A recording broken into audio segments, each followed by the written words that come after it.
ইয়াৰ কিছু ফ্ৰেণ্ডছ আপোনালোকে এইটো দেখিলে এইটো বৰষুণৰ বতৰত মাছ কেইখনটা বেয়া কৈখালি ফ্ৰেণ্ডছ আপোনালোকে দেখি আছে কিমান ধুনীয়াকৈ মাছ গৈ আছে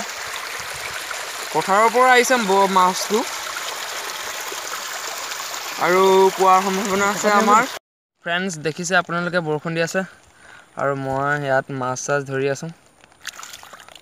ধুনীয়াকৈ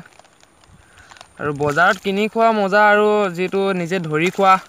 মজাটো বেলেগ দেখিছে আপোনালোকে কিমান ধুনীয়া লাগিছে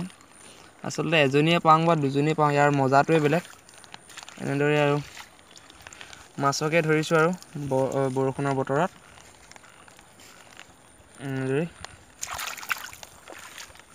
পানীটো এইটো দেখিছে আপোনালোকে পথাৰৰ পানী এতিয়া অলপ আপোনালোকক আমাৰ পথাৰৰ দৃশ্যবোৰ দেখুৱাই দিছোঁ কেনেদৰে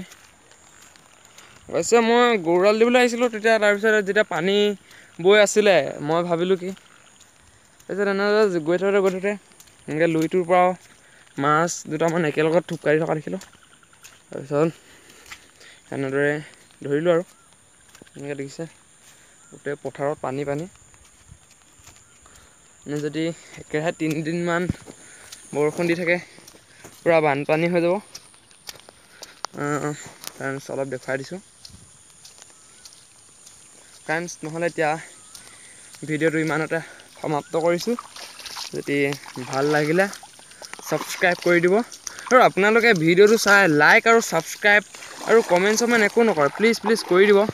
তেতিয়াহে মই আৰু অলপ আগুৱাই যাব পাৰিম এতিয়া ইমানতে সমাপ্ত কৰিছোঁ ধন্যবাদ